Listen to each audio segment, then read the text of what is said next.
नमस्कार, मी संजय आवटे. कारण राजकारण या विशेष कार्यक्रमात तुमचं पुन्हा एकदा स्वागत. काय दिवस आहेत बघा. एक काळ होता. We are not red America, we are not blue America, we are United States of America असं म्हणणारा एक कवी मनाचा, कवी हृदयाचा असा माणूस अमेरिकेचा अध्यक्ष झालेला होता. त्याचं नाव Barack Hussein Obama. Yes we can असं म्हणाले ओबामा. आणि अवघ्या अमेरिकन माणसाला असं वाटलं की अरे, आपल्याला एक स्वप्न मिळालं आहे, आपण ते करू शकतो. जे अवघड आहे तेही शक्य होऊ शकतं, जे अशक्य वाटतं तेही साध्य होऊ शकतं.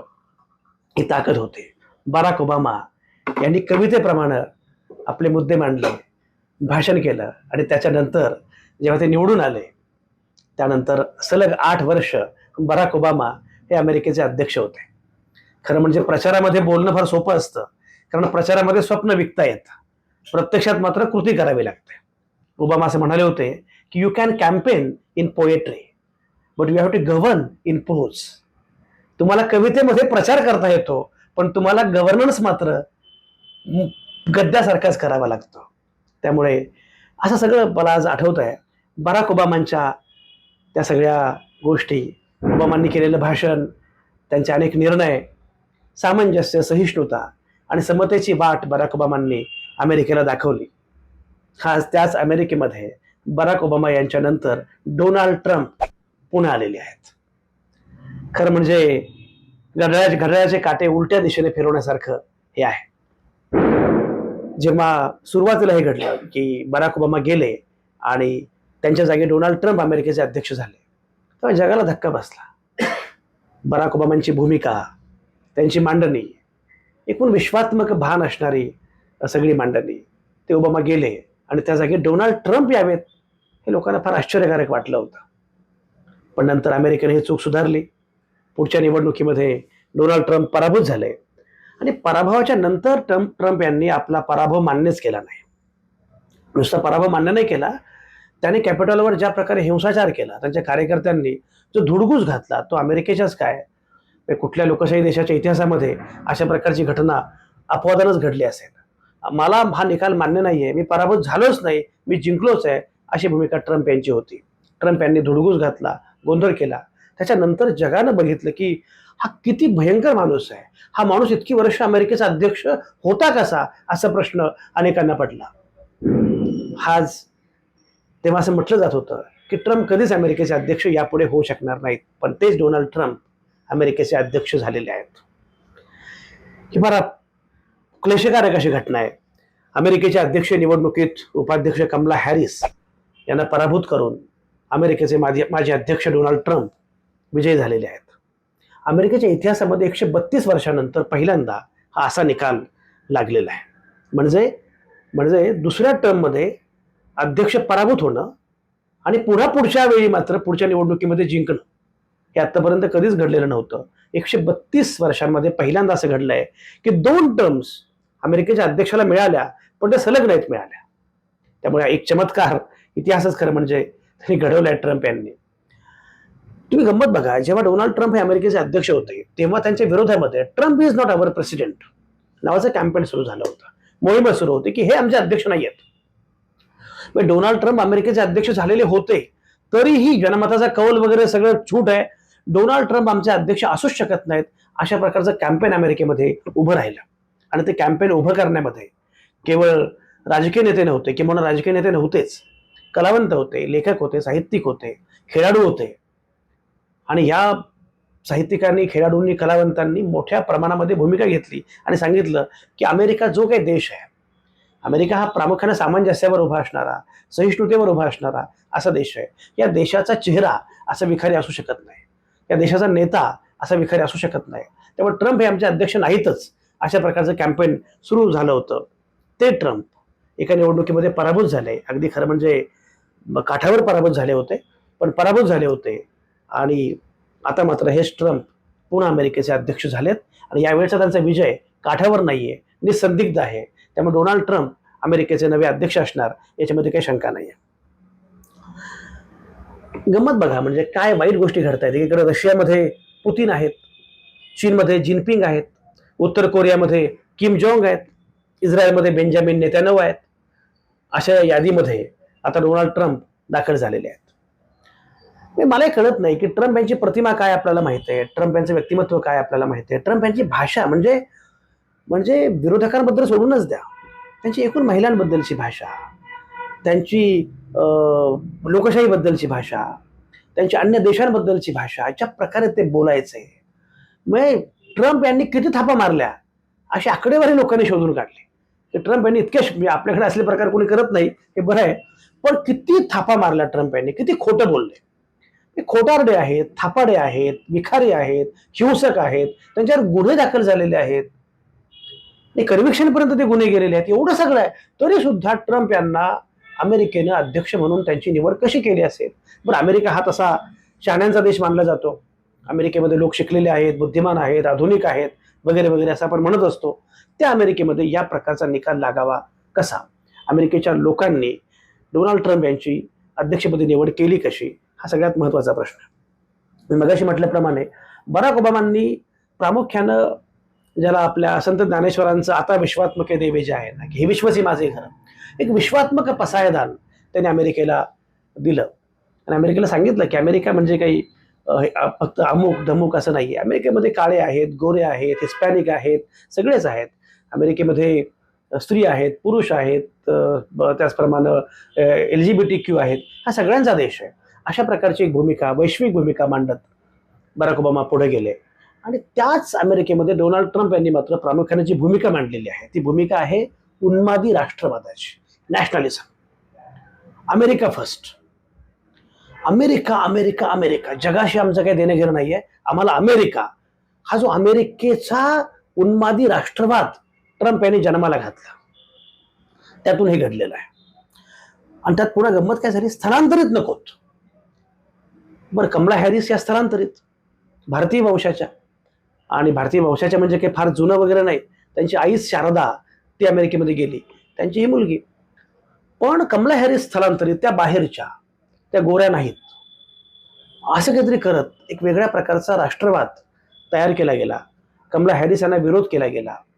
आणि आणखी एक मुद्दा मला महत्वाचा वाटतो की अमेरिकेसारख्या देशामध्ये अद्यापही महिला अध्यक्ष होऊ शकते. हे अद्याप अमेरिकेला पटलं नाही का, किंवा अद्याप अमेरिकेची ती मानसिकता नाही का की अरे महिला राष्ट्राध्यक्ष होणं याच्यामध्ये गैर काय, किंबहुना महिला राष्ट्राध्यक्ष झाली पाहिजे. पण प्रत्येक वेळी महिला राष्ट्राध्यक्ष नाकारण्याकडे कल असतो. इतर महिलांना मुळामध्ये प्रायमरीसाठीच उमेदवारी मिळत नाही, प्राथमिक फेरीमध्येच उमेदवारी मिळत नाही. आणि मिळाली तर काय होतं हे आता आपण बघितलंय. कमला हॅरिसला विरोध करताना महिलेला विरोध, स्थलांतरितांना विरोध, गोरेतारांना विरोध, असे अनेक मुद्दे कदाचित एकवटले गेले. आणि अमेरिका म्हणजे काहीतरी गोऱ्यांचा देश आहे. अमेरिका हा फक्त आपला देश आहे, आपल्याला जगाचं काही पडलेलं नाहीये.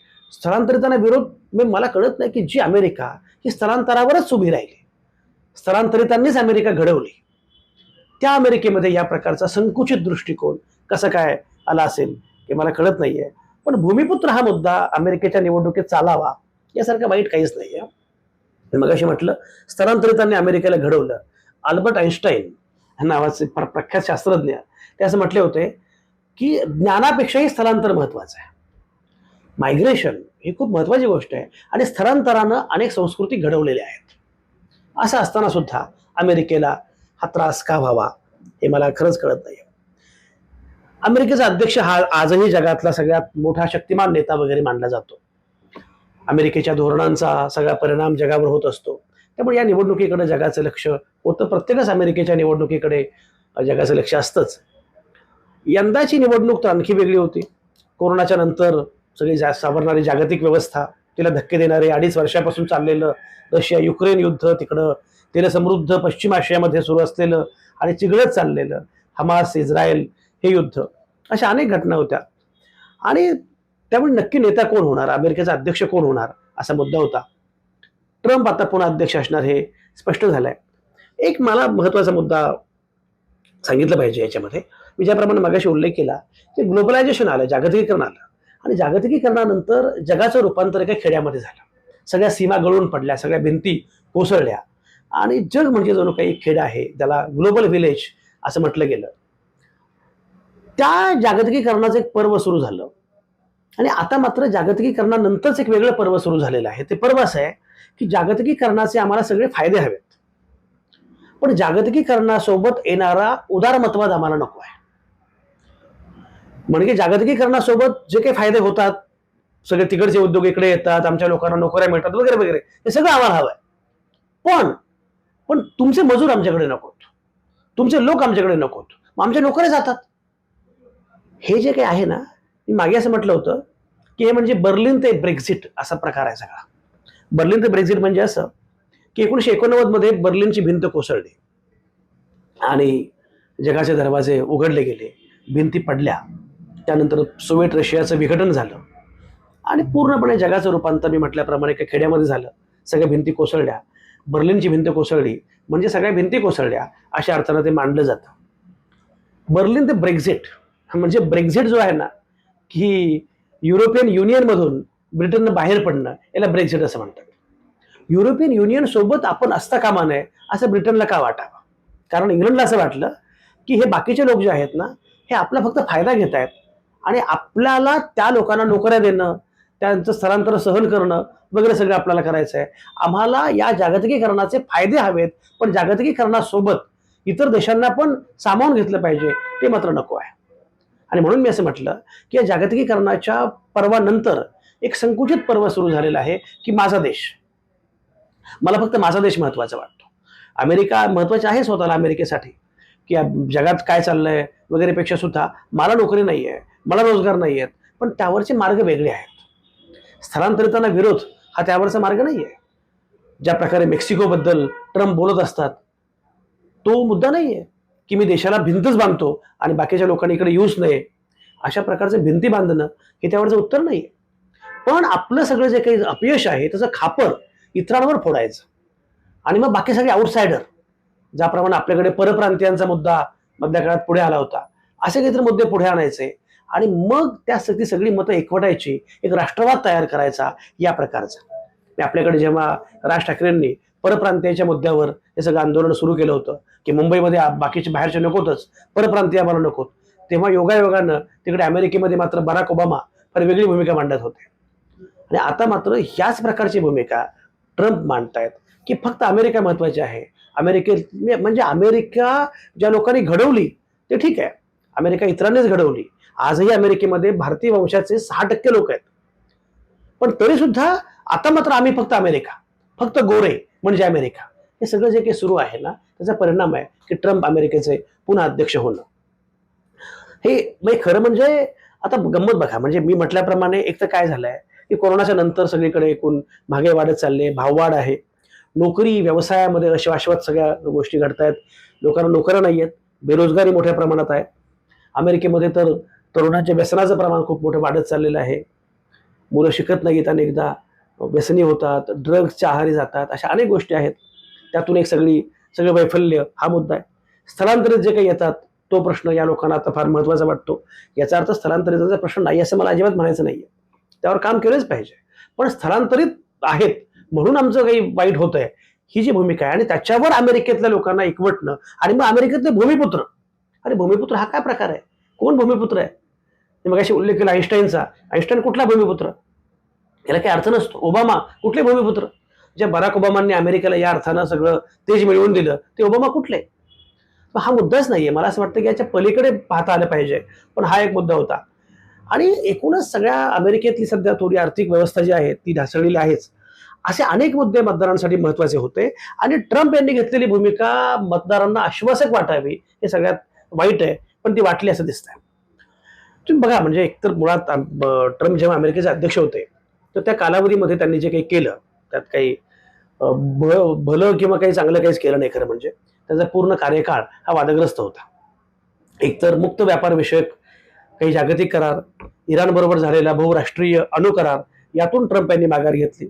नॉर्थ अटलांटिक ट्रीटी ऑर्गनायझेशन अर्थात नाटो या लष्करी संघटनेतून बाहेर पडण्याचा विचार त्यांनी बोलून दाखवला. त्यामुळे युरोपीय मित्र देशांमध्ये नाराजी होतीच. अनेक मुस्लिम देशांमधून येणाऱ्या नागरिकांवर त्यांनी बंदी घातली होती. हा पुन्हा प्रकार आहेच की हे सगळं जे काही कडवेपण आहे त्यामध्ये मुस्लिम हा मुद्दा येतोच. आता या निर्णयाचं तेव्हा काही स्वागत झालेलं नव्हतं, पण ट्रम्प यांना देशांतर्गत पाठिंबा वाढत चालला. म्हणजे जागतिक स्तरावर अमेरिकेची प्रतिमा त्यामुळे मलिन झाली ट्रम्प अमेरिकेचे अध्यक्ष असताना. पण जे सर्वसामान्य अमेरिकन लोक आहेत त्यांना मात्र ट्रम्प आपले आहेत असं वाटलं. ते आता विश्वात्मक देवी वगैरे आम्हाला काही गरज नाहीये, हे विश्वासी माझे घर वगैरे काही गरज नाहीये, आम्हाला नोकऱ्या देत आहेत ना, आमचं कल्याण करणार आहेत ना. पण याला काही अर्थ नसतो, या घोषणांना काही अर्थ नसतो. पण लोकांना आकृष्ट करण्यासाठी या पॉप्युलिस्ट लोकप्रिय घोषणा ज्या असतात त्याचा उपयोग होतो. कदाचित त्याचा फायदा ट्रम्प यांना झाला असावा अशी शक्यता नाकारता येत नाही.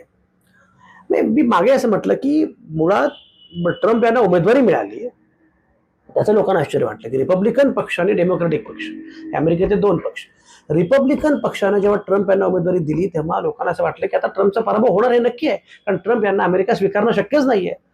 पण ट्रम्प यांना उमेदवारी दिली गेली. त्यानंतर काय झालंय आपण बघितलंय. त्यामध्ये एक मुद्दा पण आहे, म्हणजे अर्थात तो पण मुद्दा मांडलाच पाहिजे. याचं कारण असं आहे की ओबामा गेले, म्हणजे ओबामांच्या अध्यक्षपदावरून ओबामा गेल्यानंतर त्यांच्या जागी ट्रम्प आलाय. ट्रम्प गेल्यानंतर डेमोक्रॅटिक पक्षानं जो बायडन यांना अध्यक्ष केलं. एवढ्या वयोवृद्ध माणसाला अध्यक्ष करण्याची गरज नव्हती. जो बायडन यांना काही कळत नसे आपण काय बोलतोय, ते म्हातारे थकलेले जाणवत होते. त्यामुळे हा लेचापेचा गृहस्थ आहे. जो एक कणखर माणूस पाहिजे अध्यक्षपदासाठी तसा हा नाहीये. पण तुम्हाला माहिती आहे आपल्याकडे कणखर माणूस लागतो सगळ्याच लोकांना. तर बायडन हे काही कणखर वाटत नव्हते. बायडनांना अनेकदा काय बोलतोय हे आठवत नसे, सुचत नसे, कळत नसे, अशा अनेक गोष्टी होत्या.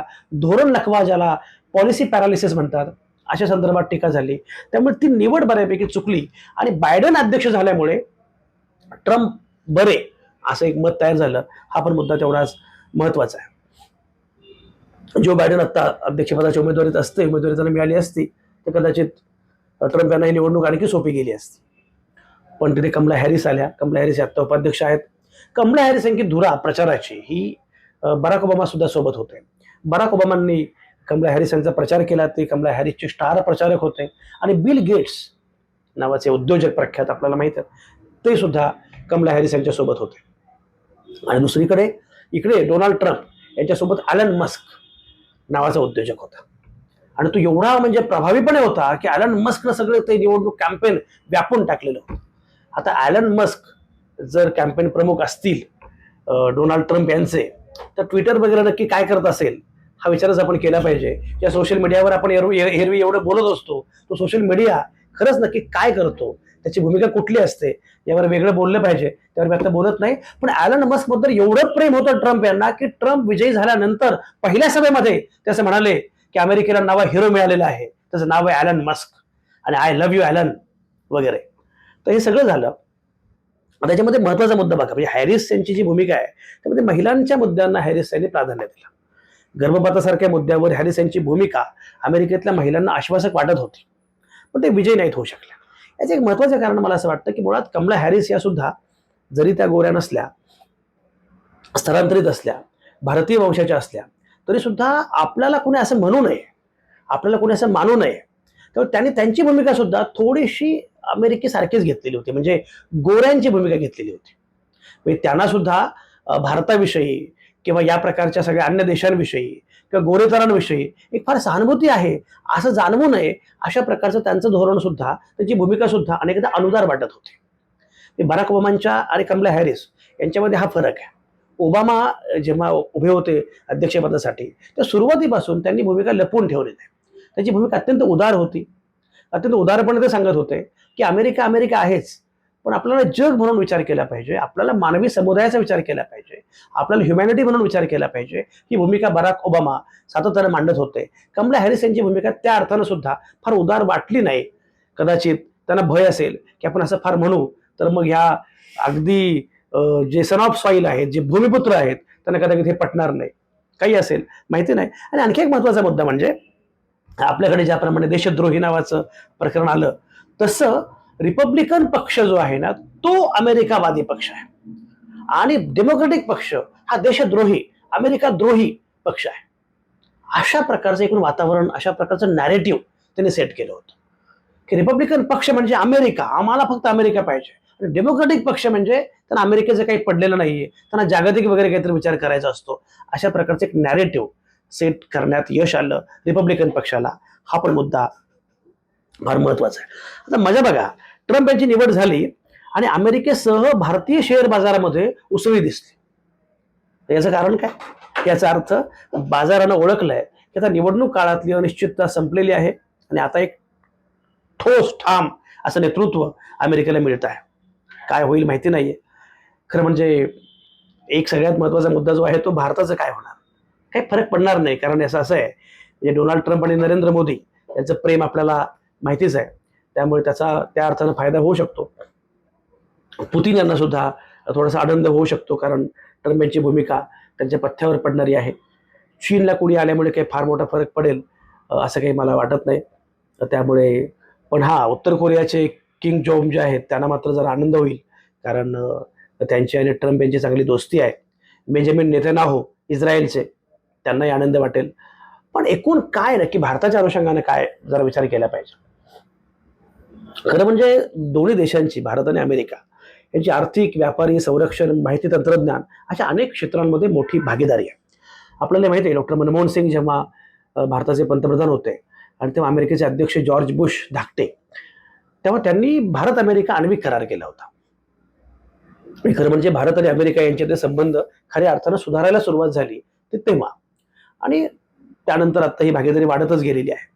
मगाशी उल्लेख केला त्याप्रमाणे अमेरिकेत जवळपास 30 लाख भारतीय आहेत, म्हणजे 6% भारतीय वंशाचे लोक आहेत. 30 लाख हा आकडा काही मोठा आहे म्हणजे अगदीच. तर एवढे सगळे विद्यार्थी आहेत. दरवर्षी सुमारे 2.5 लाख भारतीय विद्यार्थी तिथे शिक्षणासाठी जातात. दरवर्षी 2.5 लाख. आता याच्यामध्ये H1B व्हिसाचा काय निर्णय होईल, धोरण काय असेल ते फार महत्वाचं असणार आहे. बाकी अनेक गोष्टी त्याबद्दल मी आता फार तपशिलात बोलत नाहीये. भारत आणि अमेरिका या संदर्भात अनेक गोष्टी करता येणं शक्य आहे. ट्रम्प आल्यामुळे काही फार मोठा फरक पडेल असं होणार नाही. पण एक मुद्दा तेवढाच लक्षात घेतला पाहिजे. रिपब्लिकन पक्ष हा तसा थोडा कट्टरतावादी आहे, थोडा अनुदार असा पक्ष आहे, आणि डेमोक्रॅटिक पक्ष हा तुलनेनं अधिक मोकळा, अधिक उदार असा पक्ष आहे अमेरिकेतला. पण तरी सुद्धा भारताबद्दल मात्र डेमोक्रॅटिक अध्यक्षांची भूमिका फार बरीच राहिली आहे असं काही मानण्याचं कारण नाही. किंवा असं म्हणता येईल की रिपब्लिकन पक्षाची भूमिका ही किंवा रिपब्लिकन अध्यक्ष जेव्हा जेव्हा आले तेव्हा थोडंसं भारताला उलटपक्षी अनुकूलता पण मिळाली, किंवा भारताला अधिक चांगल्या संधी पण मिळाल्या, किंवा संबंध अधिक चांगले राहिले असं पण म्हणायला जागा आहे. त्यामुळे काय भारताबद्दल काय होईल मला माहिती नाही, पण मला एकूण चिंता जगाचीच आहे आणि भारताची आहेच, आणि मुख्य म्हणजे अमेरिकेची आहे. डोनाल्ड ट्रम्प अमेरिकेचे अध्यक्ष पुन्हा एकदा, काय का हे इतकी मोठी चूक कशी काय अमेरिका करू शकते? बरं, एकदा केलेली चूक निस्तरली म्हणून कौतुक वाटलं होतं, ती चूक पुन्हा करावी? हरकत नाही की तुम्हाला काही वेगळ्या प्रकारचे निर्णय किंवा अमेरिकेची चिंता आहे वगैरे, बरोबर आहे, पण त्यासाठी सुद्धा एक उमेदवार असला पाहिजे, त्यासाठी एक चेहरा असला पाहिजे. Donald Trump is not your choice, असू शकत नाही. Donald Trump is not our president. हे कॅम्पेन जे अमेरिकेमध्ये सुरू झालं त्याच अमेरिकेमध्ये पुन्हा ट्रम्प अमेरिकेचे अध्यक्ष होणं ही एकूण चिंता वाढवणारी अशी गोष्ट आहे. एनिवे, चिंता वाढवाव्या अशा बऱ्याच गोष्टी आपल्याही अवतीभोवती घडत असतात. त्याचं आपण विश्लेषण केलं पाहिजे, त्यावर मार्ग कसा काढायचा याच्यावर विचार केला पाहिजे. जे तुम्हाला काय वाटतं याच्याबद्दल, तुम्हाला जे वाटतं ते लिहा कमेंटमध्ये. बाकी बोलत राहू, भेटत राहू.